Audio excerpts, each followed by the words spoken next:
As my slide indicates, I come from Government of India, Ministry of Labour and Employment, and I look after Kolkata now.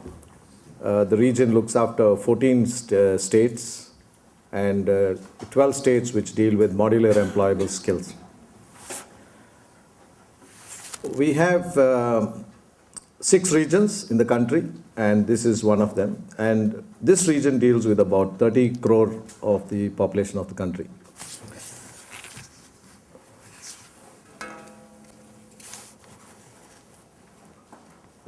People talk of sustainability, and I think we have heard from previous speakers, unless you evolve a business model, nothing is sustainable. Even sometimes the family also does not sustain. Government is always looking at an inclusive growth. And one of the most serious diseases in our education system, training system, is that we deal with cutoffs. You know, any college or even ISB, if you ask anybody, how's the college, they will say, the cutoff is 96%. It's told in a very great style, you know. But it's nothing but your inability to give training or education to every eligible candidate. But it's, you know, used as a very high-flying statement. But this cutoff is what is causing a lot of tension in the country, because we cut them off from families. Good educated students get the benefit, or children get the benefit. The others, don't get it. So what happens is there's always people being cut off from systems, from family, from education, from business, from employment, because the opportunities are less and people are more. And as you keep cutting off people, we'll have to look at another serious problem. When you cut off people, they go into the forest and they come back and they cut us off. So I think cutoff is a serious issue. So we've developed from the government systems that do not have cutoffs. If we do not give social employment, then we are leading people to anti-social employment. I mean, we need to take responsibility of the bad students also, or the bad children, or the bad candidate also, because as we cut them off, we are depriving them, and then they will, and I would call this as anti-social employment, because it's a way of their survival. If you survive socially, somebody has to survive. If you don't allow them to survive socially, they will survive anti-socially. The other key statement is every person can be made employable. I know that every individual who walked into the RTO has come out with a license, driving license. And a driving license is almost the most critical skill. You know, a skill that will kill 100 people in a wink of an eye if he presses the wrong pedal. Now, if that skill can be given to every person who walks into the RTO, he gets a license. I don't see any other skill is more complicated. Maybe making dosas, idlis, and making bolts and nuts should not be very critical. So the cutoff is really not to be taken too seriously. Every person can be made employable. Now, giving them opportunities, making business models, making it to sustain, and making the stakeholders to get interested uniformly becomes a task. The other thing is, whenever I go into big places, I ask people, they talk about masons, plumbers shortage, and security people, retail people. All these people are shortages. Then I told them, why don't you tell your own son to become one plumber? Now, if I ask anybody in this room, nobody will want their children to become plumbers. But you do need one.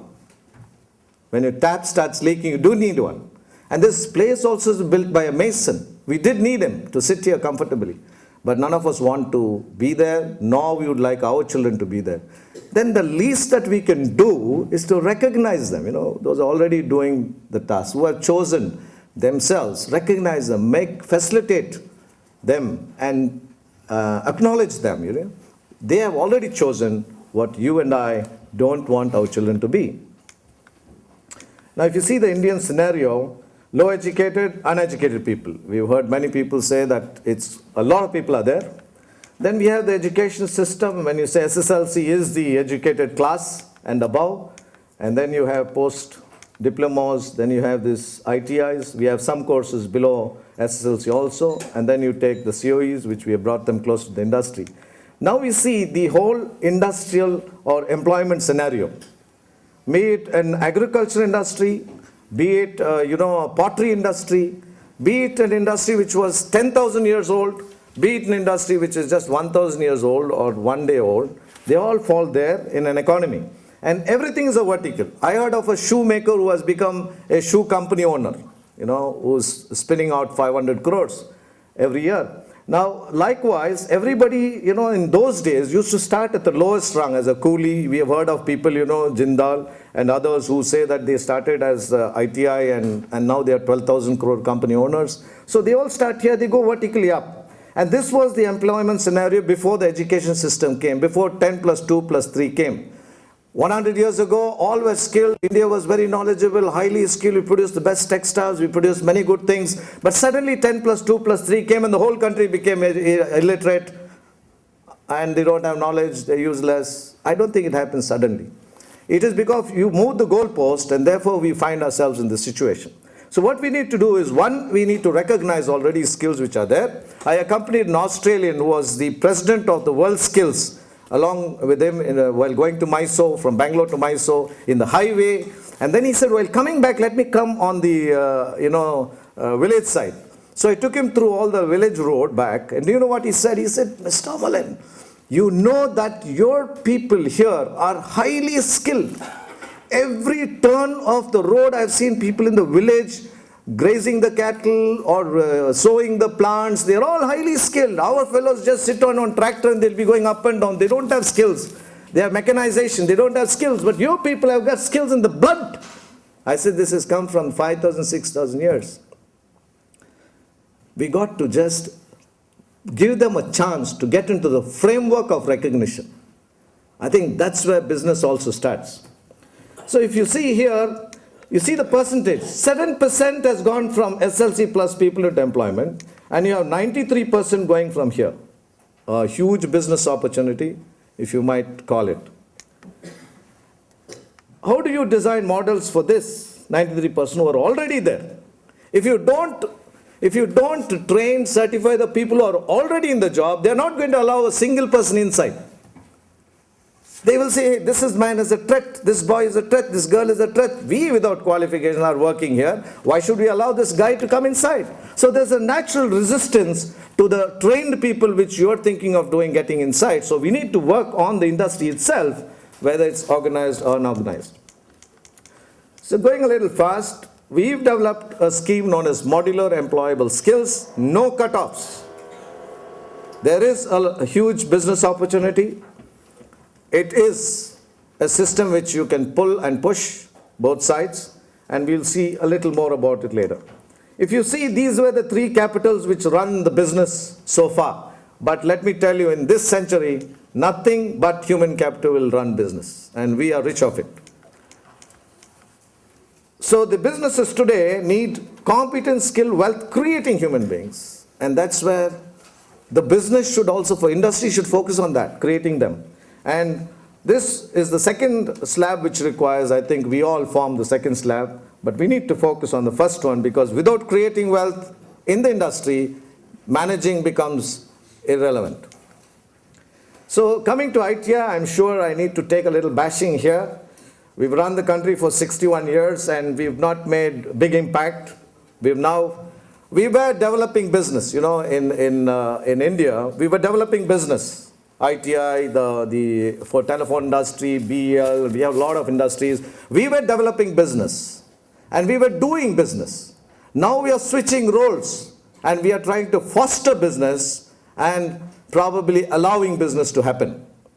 Now that's the role government is taking. So there's a great opportunity. You can grab all the opportunity that government is leaving to the public domain. We're looking at 5 lakh ITI and VTPs in the long run. China is 4 lakhs. We would like to put a figure at least 5 lakhs. And I think with Dilip's help and all others' help, we should be reaching that very fast. There is 2 certifications. When it comes to certification, you see, if you don't have a recognized certificate, then the guy is not marketable. People say marketing skills, marketable skills. If you don't have a certificate, a certified body doing it, it does not become marketable. It only fills immediate gaps in the industry. It fills immediate gaps. They cannot be made into market. It can't make any market sense. It doesn't make any business sense. When you talk of business, let me make one statement very clear. When in one of the countries abroad, they asked me, what is business? I said, business is a slave to profit, nothing else. Business is slave to profit. Wherever profit you see, then naturally the businesses move. IBM didn't love India. They came in here because they make profits. And if we don't focus on that aspect, that will not lead us to any business mode. It will become a social transaction, a social help, which is not going to be sustainable. So National Council of Vocational Training Certificate, I feel, because I've been in the corporate world for 14 years, I've been 22 years in the government, and I personally feel a certificate by the government, which is marketable, should be acceptable in the country, and this certificate is accepted in the country and outside, should be one of the converging angles of all skill building efforts.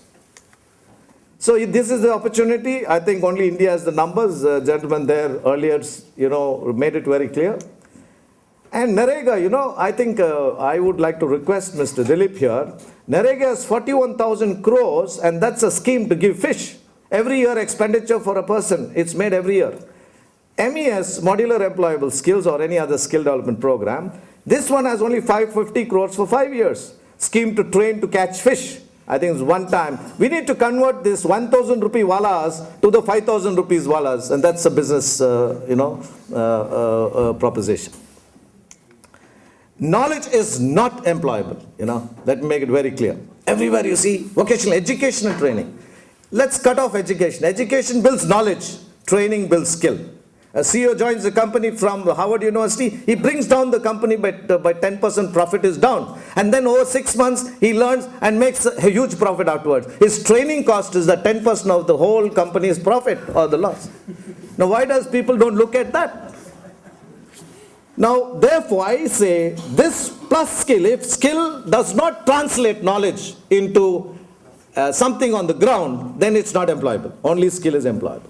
And skill always comes with the requisite knowledge, so don't separate them in those sense. Many people had mentioned here, it should be modular. There is a modular skill. And there is 1,200 modules which deals with every employable skill which is needed on the floor today. And if you do want to add anything more, and it's added within 2 months flat in the national registry. So you don't get a much easier way of a recognized body including skills. So minimum skill sets which make a person employable, can make economic contribution. And the second one is training is done by vocational training providers, and assessment is done by assessing bodies. We have 22 now, we're going to increase it to 40. Now these assessing bodies do not do training, and those who do training do not do assessments for quality and for making more relativity to the industry. These guys are more closer to the industry, and the other one, they're more closer to the education and other streams. Government reimburses the assessment cost and training cost. We did underestimate the scheme where we just provided 100 crores as I told you, but this overshot our expectation, and it's marching ahead to produce almost 1 million a year now, and therefore we need to make provisions or get stakeholders involved to bear the costs. Which is a click.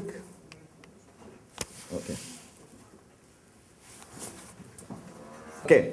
We've started sectorial skill panel. In fact, I was involved in doing this, and we really created 800 modules, 100 modules every month flat. And the model is like this: 15 members physically present for the meeting. The other 15 are anywhere in the world. If you have a passion for a module in your village, please come along. We'll make you a member and see that those modules are put on board. And MES modules designed, updated periodically. SSP is planned to be. This is only a second level or a third level approach to what Mr. Dilip will be doing through the Sectorial Skill Council, where they'll take care of the whole sector. We only take care of the module creation, the skill part. I was attending the International Bamboo Day, World Bamboo Day, right, in Nagaland, Kohima. And then we decided that we'll have a bamboo sector because whole of Northeast is dealing with bamboo from birth to death. And therefore we said, we immediately instituted 15 members. 15 members from all over the country, Southeast Asia and other places. We plan to have 100 MES modules for that. We plan to use EduSat and then leverage it for these life skill, workshop calculation, basic computer engineering drawing. And these are challenges which we feel are there, the social angle, skill mobility, and then the development of models for public-private partnership, the curriculum we are taking care. If anybody wants, and this is an open architecture. Any industry can introduce any of its modules. You don't have to create modules and run it with your own certification. And certifications are made easy now in the new scheme, where we will give it. And in my region, when I was looking at Hyderabad, in 48 hours we used to issue the certificates. 48 hours. It's a Guinness Book of World Record. No government system gives a certificate, you know, in any country. We don't talk of our pluses. We only condemn our minuses. I can tell you nowhere it's issued, and reimbursement made in 24 hours, 48 hours, never happened in a government system anywhere in the world. We do that in Kolkata. I'm setting the system right, and hopefully in the next 1 month, I'll be issuing a certificate of 48 hours and any module inducted in 2 months flat. Now, skill trainers and SSS trainers, they're both different people. Then you have all, we want to look at India, NCVT skills and currency, which even CII used to speak of. This is a film, but this film doesn't work here. Probably I'll do it some other time, because there's no click button. And thank you.